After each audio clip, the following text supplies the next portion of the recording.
Assalamualaikum warahmatullahi. Sajalah petang ni kita nak santai sikit sementara on the way ke kuliah.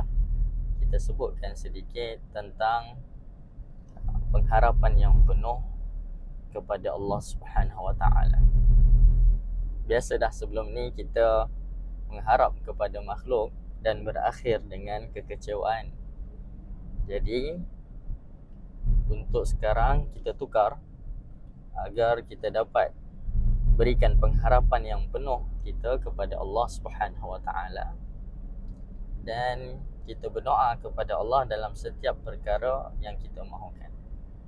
Ada dua orang yang hilang penglihatan dia, duduk di tepi jalan yang dilalui oleh perempuan yang disebut sebagai Zubaidah Al-Abbasiyah, yang mana dia dinamakan sebagai Ummu Ja'far.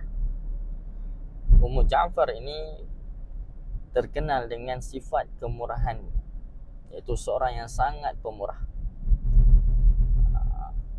So dua orang yang buta ni duduk untuk mengharapkan pemberian daripada Ummu Ja'far. Lalu yang pertama daripada mereka itu doa, Allahumma urzuqni min fadlik, ya Allah, berikanlah kepada aku daripada kurniaanmu.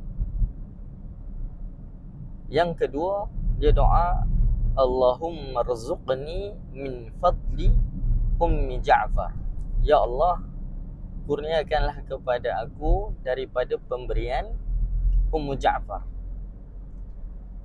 Jadi Ummu Ja'far ini setiap hari dia hantarkan kepada orang yang minta dikurniakan